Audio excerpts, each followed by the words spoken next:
masuknya bangsa Barat di Indonesia.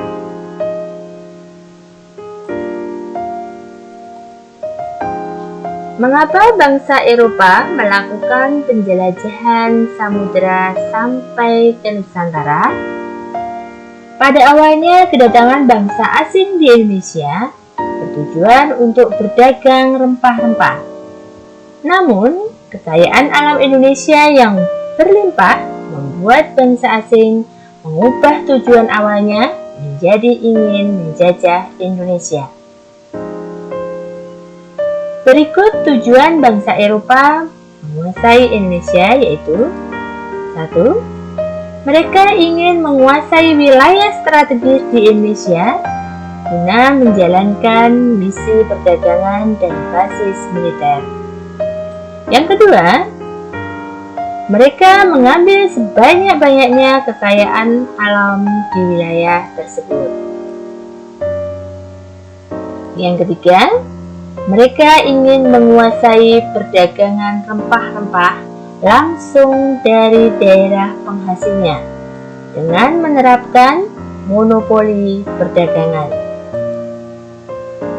Yang keempat, mereka mencampuri urusan politik wilayah tersebut.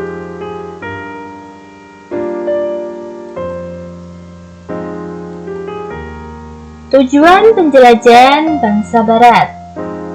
Portugis dan Spanyol dapat dikatakan sebagai pelopor petualangan pelayaran dan penjelajahan samudera untuk menemukan dunia baru di timur. Portugis telah menjadi pembuka jalan menemukan kepulauan Nusantara sebagai daerah penghasil rempah-rempah. Kemudian menyusul Spanyol, Belanda, dan Inggris. Tujuan kedatangan mereka ke wilayah timur tidak semata-mata mencari keuntungan melalui perdagangan rempah-rempah, tapi ada tujuan yang lebih luas yang sering kita kenal dengan sebutan semangat 3G. Yang pertama, goal, yaitu memburu kekayaan dan keuntungan dengan mencari dan mengumpulkan emas, perak, bahan tambang, serta bahan lain yang sangat berharga. Yang kedua, glory, yaitu memburu kejayaan, superioritas, dan kekuasaan. Dalam kaitan ini, mereka saling bersaing dan ingin berkuasa di dunia baru yang mereka temukan. Yang ketiga, gospel, menjalankan tugas suci untuk menyebarkan agama. Pada mulanya, orang-orang Eropa ingin mencari dan bertemu Prester John yang mereka yakini sebagai raja Kristen yang berkuasa di timur. Mengenai ketiga jenis tujuan tadi, goal, glory, dan gospel itu sebenarnya lebih dimiliki dan digelorakan oleh Portugis dan Spanyol. Namun dalam praktiknya banyak bangsa-bangsa Eropa yang pada akhirnya mengikuti jejak kedua negara tersebut, yakni menggelorakan semangat 3G. Berikut ini akan Ibu jelaskan penjelajahan samudera bangsa-bangsa Eropa menuju ke Kepulauan Nusantara.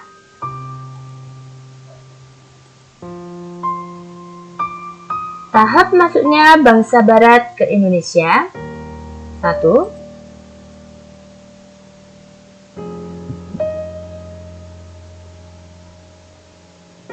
Kekuasaan bangsa Portugis.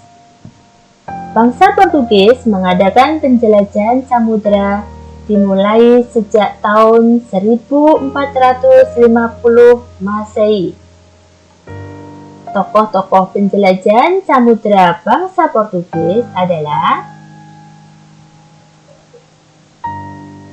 yang pertama, Bartolomeu Dias. Dari tahun 1450 sampai 1500 Masehi. Yang kedua, Vasco da Gama. dari tahun 1469 sampai 1524 Masehi. Yang ketiga, Alfonso de Albuquerque, yaitu tahun 1453 sampai 1515 Masehi.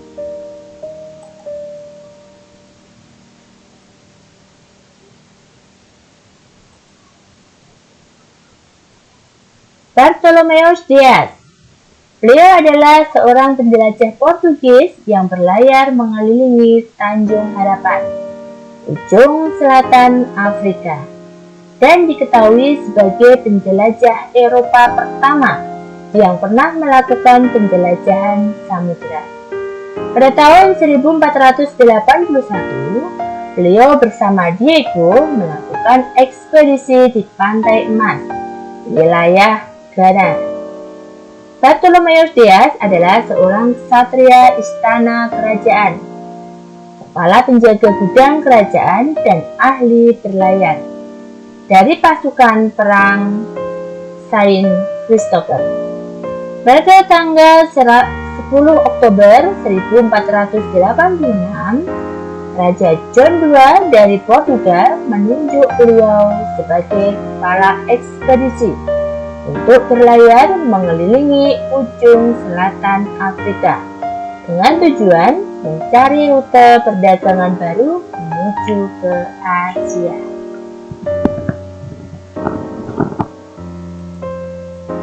Yang kedua, Vasco da Gama.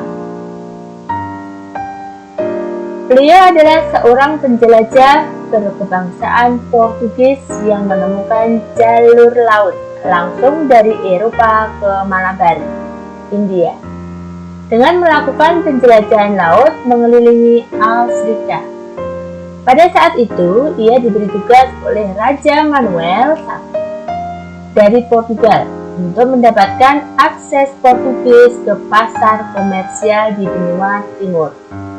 Beliau memperluas penjelajahan laut dari penjelajahan samudera sebelumnya mengelilingi Tanjung Harapan di Afrika pada tahun 1488 yang berpuncak dengan penjelajahan laut Portugis yang didukung oleh sekolah pelayaran dari Hendrik sang navigator. Pelayaran beliau berhasil membangun rute laut dari Eropa ke India tanpa menggunakan rute kafilah jalur sutra, yaitu sebuah rombongan dagang di jalur perdagangan melalui Asia yang menghubungkan antara timur dan barat.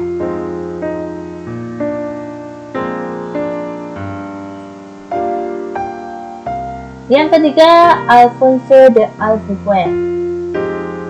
Beliau adalah seorang pelaut Portugis terkenal dengan berperan dalam pembentukan pemerintahan kolonial Portugis di Asia. Rute penjelajahan samudera yang ditempuh oleh bangsa Portugis dimulai dari kota Lisabon, menyusuri pantai barat Afrika, Semenanjung Harapan, pantai timur Afrika, berlayar ke arah timur menuju Calicut, India, pada tahun 1498 Masehi. Vasco da Gama mendirikan kantor dagang di India. Kemudian, pada tahun 1511, Alfonso de Albuquerque menggantikan Vasco da Gama yang berhasil menguasai Selat Malaka.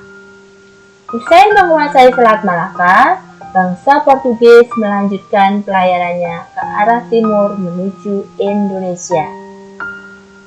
Setelah Portugis menyadari bahwa penghasil rempah-rempah bukanlah Malaka, melainkan Maluku, berdasarkan kenyataan tersebut, Portugis berlayar ke Maluku dan berupaya menanamkan pengaruhnya melalui persekutuan dengan Ternate.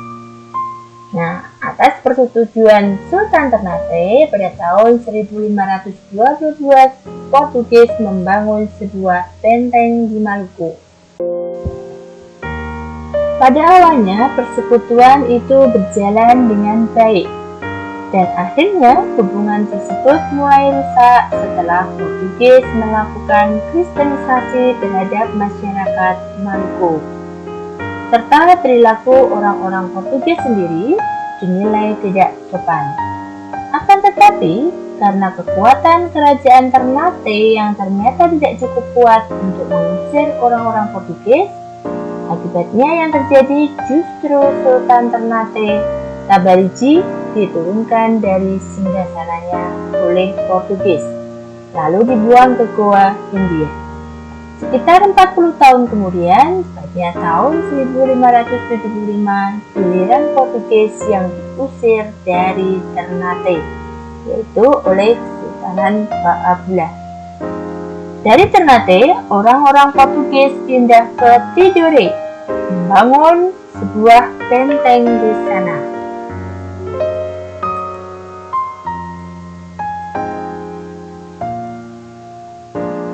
Yang kedua, bangsa Spanyol, itu tahun 1451 Masehi.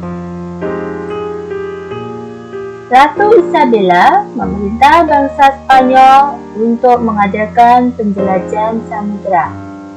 Tokoh-tokoh penjelajahan samudera bangsa Spanyol adalah Christopher Columbus tahun 1451 sampai 1506 Masehi.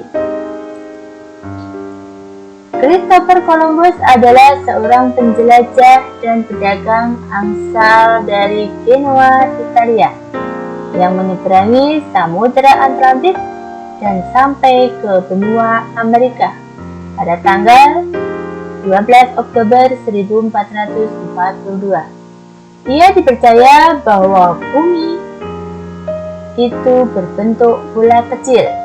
Ia juga menganggap sebuah kapal dapat sampai ke timur jauh melalui jalur barat.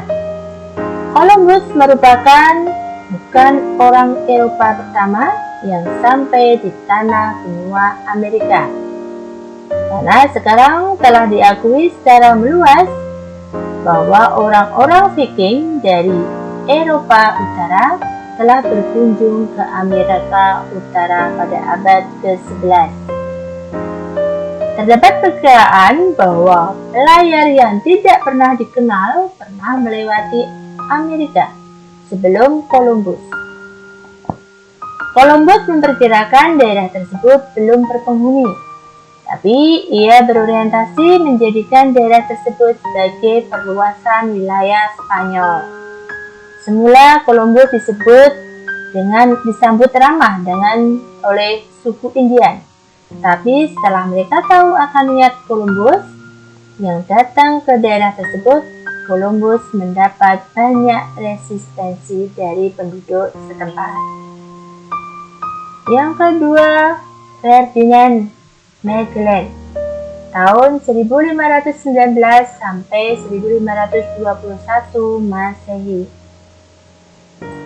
Ferdinand dan Juan Sebastian Elcano pada tahun 1519 Masehi dengan menempuh rute yang pernah dilalui oleh Christopher Columbus, dan akhirnya ia sampai ke Kepulauan Masava, sekarang adalah Filipina, pada tahun 1521.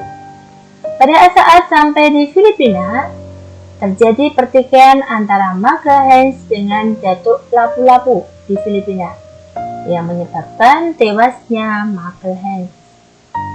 Setelah Ferdinand Magallanes meninggal, pelayaran dilanjutkan oleh Juan Sebastian Elcano dari Filipina menuju arah selatan.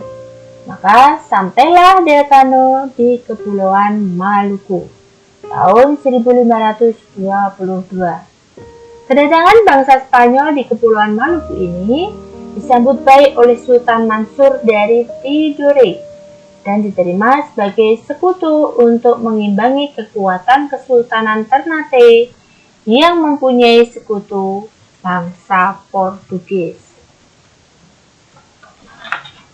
Dengan demikian, di Kepulauan Maluku terjadi persaingan dagang antara bangsa Portugis dengan bangsa Spanyol. Untuk menghindari persaingan tersebut, maka pada tahun 1528 Masehi, di kota Saragossa, Spanyol, diadakan perjanjian. Isi perjanjian tersebut mengatakan bahwa bangsa Portugis tetap melanjutkan perdagangannya di Kepulauan Maluku, sedangkan bangsa Spanyol melanjutkan kegiatan dagangnya di Kepulauan Masava, Filipina. Akhirnya, bangsa Spanyol mundur dari wilayah tersebut karena protes dari pihak bangsa Portugis sebagai bentuk pelanggaran terhadap perjanjian